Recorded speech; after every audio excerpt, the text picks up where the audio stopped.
The Senate parliamentarian has rejected many of the Medicaid cuts in President Trump's big, beautiful bill. No, wait, that's Emperor Palpatine at the Imperial Senate. But who is the U.S. Senate parliamentarian, and why do they have the power to strike provisions from a spending bill? The Senate parliamentarian is a position that has existed within Congress since 1935. Their role is to interpret the standing rules of the United States Senate and advise the Senate on what is and isn't allowed according to parliamentary procedure. The current Senate parliamentarian is Elizabeth MacDonough, who was appointed by former Senate Majority Leader Harry Reid, a Democrat, in 2012. The Senate parliamentarian's job is particularly consequential when the Senate is trying to pass a bill through reconciliation, a procedure that allows the bill to pass with a simple majority. But in order to go around the usual 60-vote threshold, the Senate needs to follow some rules. And the person that determines if the rules are being followed is a Senate parliamentarian. And when it comes to reconciliation, there is one rule that flies above all the rest, and that's the Byrd rule.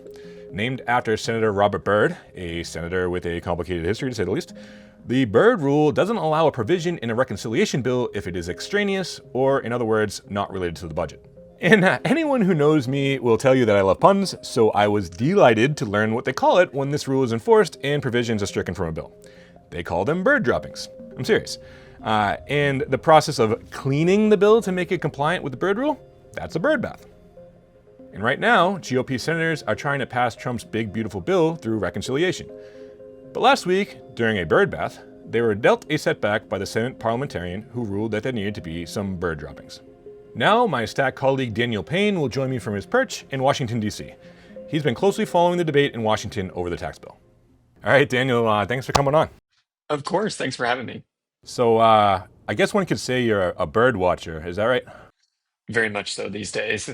So the Senate parliamentarian, it's a little bit less of a Boston accent. So the Senate parliamentarian was recently called in to rule on part of Trump's so-called big, beautiful bill.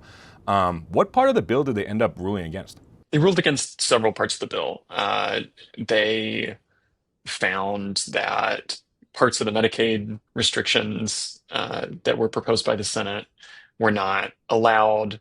Some of those have been tweaked, and I think this is the story that you'll see over and over again. They've been tweaked and put back in a new format that Republicans believe will pass this test. But a bunch of issues from drug pricing and price negotiations to what federal funding can go to abortions to Medicaid restrictions, federal funding at the state level. These have all been things that have been challenged by the Byrd rule. What are you hearing, on Capitol Hill about the debate going on with this bill right now? There is a lot of debate, a lot of side conversations on the floor.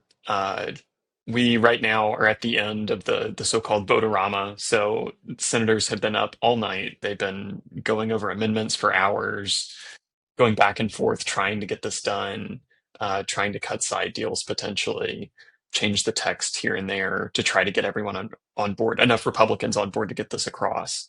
In fact, right now, we're expecting a final vote in just a couple minutes. So I need to run, but uh, we're very close to knowing what happens here. All right, well, yeah, get out of here then, and I'll catch up with you now. Hopefully, after we hear what the vote ends up being. All right, so just that's a little bit of a professional milestone for me here. I've always wanted to use one of those clock wipes, and I never had an excuse to before, so pretty excited about that. But all right, so the vote happened. What's going on? The Senate passed the bill, very close vote. Vice President Vance came in to break the tie. Some Republicans voted against it, but a key vote, Senator Murkowski did ultimately vote for it. And after voting for it, told reporters that she hopes that the House continues to work and make changes on the bill. So it is passed, but there's a sense that maybe it's not completely done yet. The GOP hasn't been that afraid to break norms, though. So I'm kind of curious what it is about this kind of arcane Byrd rule that they find so sacrosanct. It's a great question. And even some of the provisions that were kicked out that made it back in new versions, they were adjusted to try to abide by this rule.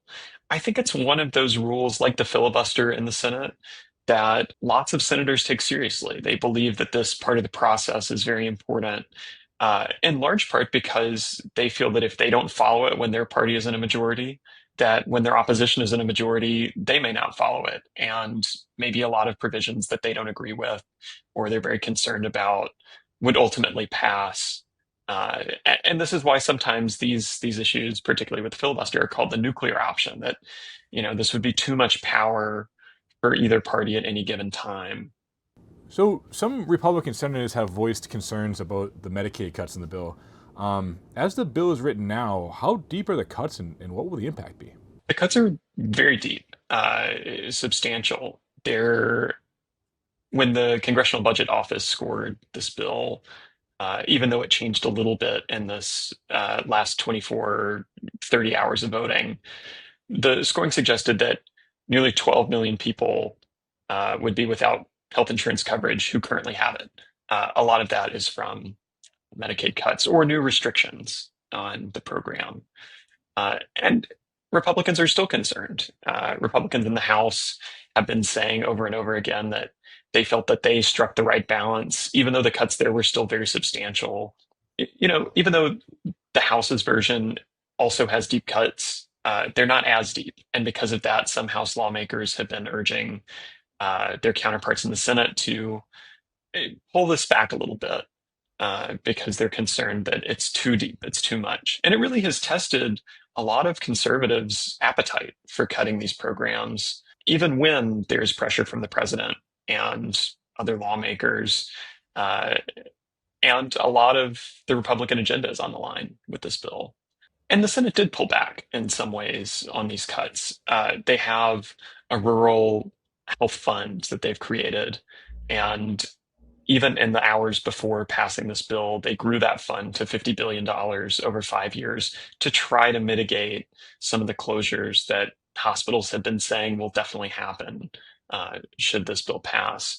Though there is some recognition that these cuts could be painful, they could be concerning, especially as the midterms are not really that far away. And Democrats have seen this as an opportunity for them to win competitive races. All right, so now that the bill has passed the Senate, what happens now? Now it goes back to the House, and hospital lobbyists, among many others, patient advocacy groups, are urging the House to assert their authority to make changes to this bill, to roll back some of these cuts.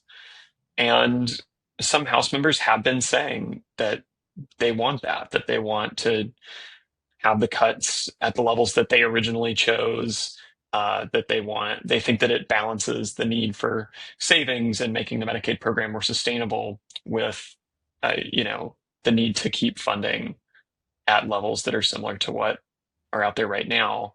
But there's a lot of political pressure to get this done. The president is tweeting about this at all hours. Lots of lawmakers are putting pressure on their colleagues to get this done, because the bill doesn't just affect healthcare, it affects immigration, it affects some of the top priorities that they have been campaigning on. And there's a real feeling that this needs to be passed. Thanks, Daniel. Appreciate you coming on twice to talk on what I know is a busy day on Capitol Hill. So all this talk about Byrd this and Byrd that is a good excuse to talk about one of our favorite occurrences that happens somewhat regularly at Stat headquarters in Boston. Every once in a while, we have little bird friends hang out right outside of our windows. It's always a bit of a treat, but sometimes it gets kind of weird. Like, we're on the 3rd floor of a downtown Boston office building, and somehow a turkey got up there. I'm not an ornithologist or anything, but I did not know that turkeys could aviate themselves up that high. And then there was a time when a seagull just absolutely inhaled a rat mere inches from Stat's newsroom. Right down the gullet. Well, anyway, if you want to hear more about what's happening in Capitol Hill or about bird sightings at Stat's headquarters, please like and subscribe. A little birdie told me would be back next week. Same Stat time, same Stat channel.